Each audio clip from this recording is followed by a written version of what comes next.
جو ہے وہ تم نے دیکھ لیا، لیکن ایک چیز میرے اندر ہے، لا اجد فی قلبی غشا لأحد من المسلمین، میں اپنے دل میں کسی مسلمان کے ساتھ فراڈ نہیں رکھتا، اپنے دل میں کسی مسلمان کے لیے کینہ نہیں رکھتا، کسی مسلمان کے لیے چھل کپٹ نہیں رکھتا، ولا احسد احدا علی نعمت، اور اگر میرے کسی مسلمان بھائی کو اللہ تعالیٰ نے کسی نعمت سے نوازا ہے، پیسہ دے دیا، دولت دے دیا، عزت دے دیا، شہرت دے دیا، میں کسی مسلمان سے حسد نہیں کرتا۔ آج سماج کو دیکھ لو، بھائی بھائی سے حسد کر رہا ہے، بھائی بھائی سے حسد کر رہا ہے، پڑوسی پڑوسی سے حسد کر رہا ہے، ساڑو ساڑو سے حسد کر رہا ہے، رشتہ دار سے حسد کر رہا ہے۔ میرے پیارے ساتھیو، اللہ تعالیٰ کو پاک صاف لوگ پسند ہیں۔ اگر آپ چاہتے ہیں اللہ سے محبت کرے، اپنے دل کو چھل کپٹ سے پاک کر لو، اپنے دل کو حسد سے پاک کر لو۔ اور آگے بڑھیے، اللہ کو ایک اور چیز بہت پسند ہے، اور وہ چیز کیا ہے؟ وہ چیز ہے توکل کرنا، اللہ کے اوپر وشواس کرنا، اللہ کے اوپر بھروسہ کرنا۔ اللہ نے فرمایا فَإِذَا عَزَمْتَ فَتَوَكَّلْ عَلَى اللَّهِ إِنَّ اللَّهَ يُحِبُّ الْمُتَوَكِّلِينَ۔ اے نبی، جب آپ کسی کام کا فیصلہ کیجئے تو اللہ کے اوپر بھروسہ کر لیجئے۔ اللہ تعالیٰ کو ایسے لوگ پسند ہیں جو اللہ کے اوپر بھروسہ کرتے ہیں۔ آپ لوگ کرتے ہیں کہ نہیں بھروسہ اللہ تعالیٰ کو؟ بولیں بھائی، کرتے ہیں آپ؟ چلیے ایک حدیث سناتا ہوں آپ کو، پتہ لگ جائے گا کتنا کرتے ہیں آپ۔ بخاری شریف کی روایت ہے، اللہ کے نبی کہتے ہیں کہ مجھے دکھایا گیا میری امت کا منظر، میں نے آسمان میں دیکھا، بہت بڑی بھیڑ مجھے نظر آئی، میں نے سمجھا یہ میری امت کے لوگ ہیں، مجھے بتایا گیا کہ یہ موسیٰ علیہ السلام کی قوم کے لوگ ہیں۔ پھر اس کے بعد میں نے اور دیکھا آسمان کے اوپر، چاروں طرف مجھے آدمی ہی آدمی نظر آ رہے ہیں، انسان ہی انسان نظر آ رہے ہیں۔ میں نے پوچھا یہ کون لوگ ہیں؟ جواب ملا یہ آپ کی امت کے لوگ، یہ آپ کی امت کے لوگ ہیں، یہ مسلمان لوگ ہیں۔ اور یہ جتنی بھیڑ آپ کو نظر آ رہی ہے، اس میں 70,000 ایسے لوگ ہیں جو بغیر حساب کے اور بغیر عذاب کے جنت میں جائیں گے، ان سے کوئی حساب نہیں لیا جائے گا، ان کو 1 منٹ کے لیے عذاب بھی نہیں دیا جائے گا، ان کو ڈائریکٹ جنت میں ڈالا جائے گا۔ اتنا بیان کیا، اللہ کے نبی نے چلے گئے۔ اب صحابہ کرام آپس میں چرچا کرنے لگے، ڈیبیٹ کرنے لگے، بحث کرنے لگے، گفتگو کرنے لگے کہ وہ 70,000 کون لوگ ہوں گے جو بغیر حساب کے اور بغیر عذاب کے ڈائریکٹ جنت میں جائیں گے۔ کچھ صحابہ نے کہا یہ وہ لوگ ہوں گے جو ایمان کی حالت میں پیدا ہوئے، جنہوں نے زندگی میں کبھی شرک نہیں کیا۔ صحابہ نے سوچا ہم لوگ تو پہلے شرک کرتے تھے، پہلے گناہ کا کام کرتے تھے، ہم تو نہیں ہو سکتے، ہماری آنے والی نسلیں ہو سکتی ہیں، ہماری اولاد ہو سکتی ہے۔ کچھ صحابہ نے کہا کہ نہیں نہیں، یہ وہ لوگ ہیں جو اللہ کے نبی کے صحابی ہیں، جو اللہ کے نبی کے ساتھی ہیں، جنہوں نے نبی کا ساتھ دیا ہے۔ صحابہ کرام اپنے اپنے وچار کو پیش کرنے لگے۔ اتنے میں اللہ کے نبی واپس نکلے۔ آپ نے پوچھا کیا بات ہے، کس بات پر اتنی بحث ہو رہی ہے، آپ لوگوں کی چرچا کا وشے کیا ہے؟ صحابہ نے کہا اللہ کے نبی ابھی آپ نے بیان کیا 70,000 مسلمان جنت میں ڈائریکٹ جائیں گے بغیر حساب کے، بغیر عذاب کے۔ اے اللہ کے نبی ہم جاننا چاہتے ہیں وہ کون لوگ ہیں؟ آپ نے فرمایا 70,000 بغیر حساب کے جنت میں جانے والوں کے اندر 4 کوالٹی ہوگی، 4 چیزیں ہوں گی۔ هم الذین لا یسترقون ولا یکتبون ولا یتطیرون وعلی ربہم یتوکلون۔ ان کے اندر 4 چیزیں ہوں گی۔ پہلی چیز، وہ جھاڑ پھونک نہیں کرواتے ہیں۔ جھاڑ پھونک، دعا پڑھ کر کے جھاڑ پھونک کرنا، دعا پڑھ کے کسی کو پھونکنا، دم کرنا، اس کو جھاڑ پھونک بولتے ہیں۔ اب جھاڑ پھونک 2 طرح کا ہوتا ہے، ایک صحیح ایک غلط۔ صحیح کیا ہے؟ قرآن کی آیتوں کو پڑھ کے دم کرنا، نبی کی سکھائی گئی دعاؤں کو پڑھ کے دم کرنا، یہ صحیح ہے۔ غلط کیا ہے؟ کچھ عطا پتہ نہیں الٹی سیدھی چیزیں پڑھ کے دم کرنا، کوئی انتر منتر جنتر تنتر منتر پڑھ کے دم کرنا، یہ غلط ہے۔ اور آج بہت سارے ڈھونگی لوگ ہیں مارکیٹ کے اندر، بچے کو نظر لگ گئی، ہمارے گاؤں کی عورتیں جاتی ہیں، پتا ہے اس انسان کے پاس کوئی نالج نہیں ہے، کوئی علم نہیں ہے، ڈھونگی ایک نمبر کا ہے، ناٹک باز ایک نمبر کا ہے، بچے کو لے کے جاتی ہے اور کر کے وہ دم کر دیتا ہے، اور یہ سمجھتی ہے صاحب میرا بچہ ٹھیک ہو گیا، اور اس بابا کی عقیدت ان کے دل میں اتر جاتی ہے۔ یاد رکھو میرے بھائی، دم کرنا اور جھاڑ پھونک کرنا اگر قرآن سے ہو رہا ہے اور نبی کی دعاؤں سے ہو رہا ہے تب تو جائز ہے، اور اگر حرام چیزوں سے ہو رہا ہے تو ناجائز ہے۔ اور جو 70,000 لوگ بغیر حساب کے جنت میں جائیں گے ان کی پہچان یہ ہوگی کہ وہ جھاڑ پھونک کرواتے ہی نہیں ہوں گے۔ کیا مطلب یہ کہ وہ خود سیکھتے ہوں گے۔ ایک ہوتا ہے کہ آپ ڈاکٹر کے پاس جا کے علاج کرواتے ہیں، اور ایک یہ ہوتا ہے کہ آپ خود علاج کرنا سیکھ لیتے ہیں۔ آپ نبی کی دعاؤں کو سیکھ لیجئے، آپ قرآن کی آیتوں کو سیکھ لیجئے۔ بچے کو نظر لگ جائے، بچہ بیمار ہو جائے، بڑا سمپل طریقہ آپ کو بتا رہا ہوں، کچھ نہیں کرنا ہے، سورہ فاتحہ پڑھ کے دم کر دو، 7 بار سورہ فاتحہ پڑھ لو۔ علامہ ابن تیمیہ نے لکھا ہے، علامہ ابن قیم نے لکھا ہے کہ سورہ فاتحہ کے اندر بہت ساری بیماریوں سے شفا ہے۔ 7 مرتبہ سورہ فاتحہ آپ نے پڑھ دیا، اور سورہ فلق اور سورہ ناس، قل اعوذ برب الفلق اور قل اعوذ برب الناس، یہ پڑھ کے آپ دم کر دیجیے۔ اسی طریقے سے اللہ کے نبی نے ایک دعا سکھائی، اعیذک بکلمات اللہ التامہ من کل شیطان وہامہ ومن کل عین لامہ۔ اے میرے بچے، میں تجھ کو اللہ کی پناہ میں دے رہا ہوں ہر شیطان سے، ہر مصیبت سے اور ہر بری نظر سے۔ یہ دعا پڑھ کے دم کر دو، بچے کو کوئی نظر نہیں لگے گی، نظر لگی ہوگی تو بچہ ٹھیک ہو جائے۔ اب آج کے دور میں چونکہ فاسٹ فوڈ کا زمانہ ہے، ہر انسان کو ریڈی میڈ چیزیں چاہیے، تو ہم کیا کرتے ہیں؟ ہم دعاؤں کو سیکھتے نہیں ہیں، ہم مولوی صاحب سے جا کے دم کرواتے ہیں۔ اللہ کے نبی نے فرمایا اگر بغیر حساب کے جنت میں جانا ہے تو جھاڑ پھونک کروانا مت سیکھو، کرنا سیکھو۔ بچہ بیمار ہے، بیوی بیمار ہے، بیٹی بیمار ہے، خود پڑھ کے دم کر لو، دوسرے سے کرانے کی نوبت نہ آئے۔ یہ پہلی پہچان ہے۔ اور دوسری پہچان، ولا یکتمون، اور اپنے بدن کو دغواتے نہیں ہیں۔ پہلے کے دور میں علاج کا ایک طریقہ تھا کہ جہاں زخم ہوتا تھا وہاں پہ آگ سے اس کو داغ دیتے تھے، آگ کے ذریعے اس کو داغ کر کے علاج کرتے تھے۔ جائز ہے مگر بہتر نہیں ہے۔ اللہ کے نبی نے کہا 70,000 جو بغیر حساب کے جنت میں جائیں گے وہ اپنے بدن کو دغواتے نہیں ہیں۔ وَلَا يَتَطَيَّرُونَ، اور وہ کسی چیز سے بدشگونی نہیں لیتے، کسی چیز کو منحوس نہیں سمجھتے۔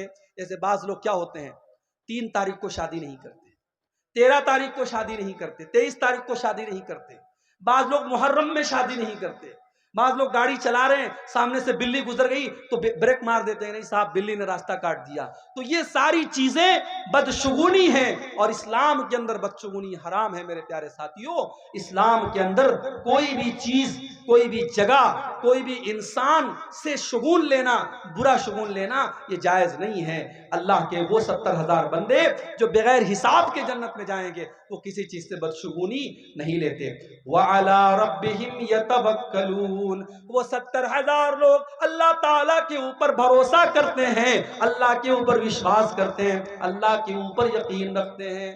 تو یہ 4 چیزیں اگر ہم اپنے اندر پیدا کر لیں تو ہم ان خوش نصیب لوگوں میں شامل ہو سکتے ہیں جن کو بغیر حساب کے اللہ تعالیٰ جنت میں داخل کرے گا۔ تو اللہ کو توکل کرنے والے، اللہ کے اوپر بھروسہ کرنے والے لوگ بہت پسند ہے۔ اور یہاں ایک بات میں اور بتاتا ہوں، آپ بیمار ہو گئے، اب آپ کے پاس 2 راستہ ہے۔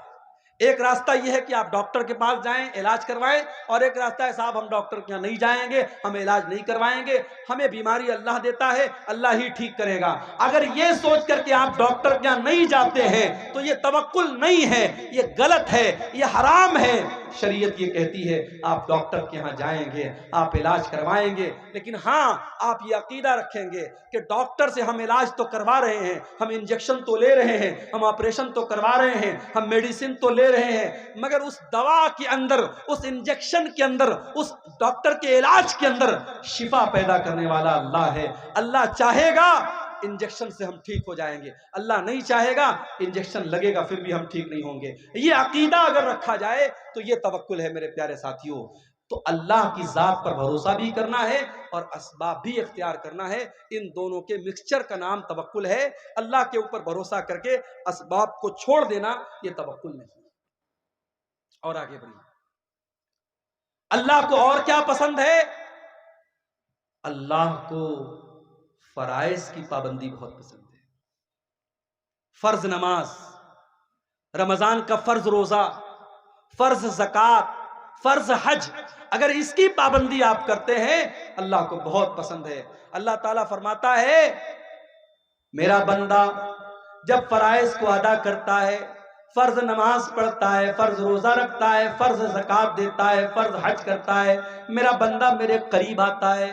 اس کے بعد جب میرا بندہ نوافل کا اہتمام کرنے لگتا ہے، نفل روزہ رکھنے لگتا ہے، نفل نمازیں پڑھنے لگتا ہے، نفل عبادتیں کرنے لگتا ہے، میرا بندہ میرے اور زیادہ قریب آنے لگتا ہے، یہاں تک کہ میں اپنے بندے سے محبت کرنے لگتا ہوں، اور جب میں اپنے بندے سے محبت کرنے لگتا ہوں میں اپنے بندے کا کان بن جاتا ہوں جس سے وہ سنتا ہے، میں اپنے بندے کی آنکھیں بن جاتا ہوں جس سے وہ دیکھتا ہے، اور میں اپنے بندے کا ہاتھ بن جاتا ہوں جس سے وہ پکڑتا ہے، اور میں اپنے بندے کا پیر بن جاتا ہوں جس سے وہ چلتا ہے۔ کیا مطلب؟ آنکھ بن جاتا ہوں، کان بن جاتا ہوں۔ اس کا مطلب یہ ہوا کہ جب آپ فرائض کی پابندی کریں گے، نوافل کی پابندی کریں گے، اللہ آپ کے کانوں کی حفاظت کرے گا، اللہ آپ کی آنکھوں کی حفاظت کرے گا، اللہ آپ کے ہاتھوں کی حفاظت کرے گا، اللہ آپ کے پیروں کی حفاظت کرے گا۔ آپ کان سے کوئی غلط بات نہیں سنیں گے، آپ آنکھوں سے کوئی غلط بات نہیں دیکھیں گے، آپ ہاتھوں سے کسی غلط بات کو ٹچ نہیں کریں گے، آپ پیروں سے کسی غلط چیز کی طرف چل کے نہیں جائیں گے۔ جب اللہ محبت کرتا ہے اللہ آپ کی حفاظت کرتا ہے، آپ کے باڈی اور آپ کے شریر کی اللہ تعالی حفاظت کرتا ہے اور گناہوں سے آپ کو بچاتا ہے۔ ایک اور چیز ہے جو اللہ کو بہت پسند ہے، اللہ کے نبی کے پاس ایک صحابی آتے ہیں، اے اللہ کے نبی آپ سے ایک سوال پوچھنا چاہتا ہوں، مجھے کوئی ایسا عمل بتا دیجئے جو اگر میں وہ عمل کر لوں تو میں جنت میں چلا جاؤں۔ او لوگو، تم بھی اپنے مولویوں سے مسئلہ پوچھتے ہو، الٹی سیدھی چیزیں پوچھتے ہو، الٹے سیدھے سوالات پوچھتے ہو۔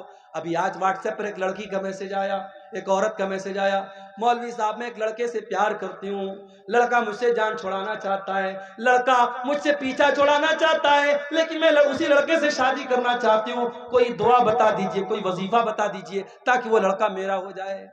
میں نے کہا یا اللہ یہ مصیبت ہے، میں نے فوراً اس کو بلاک مارا۔ یہ آج کے دور میں ہو رہا ہے، لوگ میرے پاس سوال کرتے ہیں شیخ صاحب میں ایک لڑکی سے بہت محبت کرتا ہوں، اس کا باپ تیار نہیں ہو رہا ہے، تو شیخ صاحب کوئی دوا بتا دیجئے کہ باپ راضی ہو جائے۔ بھائی سیدھی سی بات ہے، اگر آپ کو کوئی رشتہ پسند ہے، کسی لڑکی کے بارے میں آپ نے سنا وہ لڑکی نیک ہے، اچھی ہے، دیندار ہے، خوبصورت ہے، رشتے کا پیغام بھیجو۔ لڑکی کے ماں باپ تیار ہے، اچھی بات ہے، تیار نہیں تو کام ختم۔ حرام طریقہ اسلام میں نہیں ہے، ناجائز راستہ اسلام میں نہیں ہے، اسلام کا یہ کانسیپٹ نہیں ہے کہ آپ پہلے چکر چلائیں اور اس کے بعد شادی کریں۔ تو آج کل مولویوں سے سوالات عجیب و غریب کرتے ہیں، بعض لوگ تو اتنے فالتو سوالات کرتے ہیں کہ سیدھے ان کو بلاک کرنے کا من کرتا ہے۔ صحابہ اللہ کے نبی کے پاس آتے تھے، سوال کیسے کرتے تھے؟ اخبرنی عن عمل یدخلنی الجنہ، اے اللہ کے نبی مجھے ایسا عمل بتا دیجئے اگر وہ عمل میں کروں تو میں جنت میں چلا جاؤں۔ آپ نے فرمایا دو کام کر لو، ازہد فی الدنیا یحبک اللہ، دنیا سے اپنی دلچسپی ختم کر دو، دنیا سے اپنا انٹرسٹ ختم کر دو، اللہ تم سے محبت کرنے لگے گا۔ دنیا کے چکر میں نہ پڑو، دنیا میں رہو، دنیا کماؤ، مگر دنیا سے دل مت لگاؤ۔ جگہ جی لگانے کی دنیا نہیں ہے، یہ عبرت کی جا ہے، تماشا نہیں ہے۔ دنیا سے دل مت لگاؤ میرے بھائی، یہ بے وفا ہے یہ دنیا۔ جائیداد بنانے والے زمین کے نیچے دفن ہیں، بینک بیلنس اکٹھا کرنے والے زمین کے نیچے دفن ہیں، اپنی طاقت کا غلط استعمال کرنے والے زمین کے نیچے دفن ہیں۔ دنیا سے اپنا انٹرسٹ ختم کر دو، جیسے ہمارے نبی نے ختم کیا۔ ہمارے نبی کیسے رہتے تھے دنیا میں؟ ہمارے نبی صلی اللہ علیہ وسلم دنیا میں کیسے رہتے تھے؟ صحابہ کرام نے اللہ کے نبی کو دیکھا، آپ ایک چٹائی پر لیٹے ہوئے ہیں،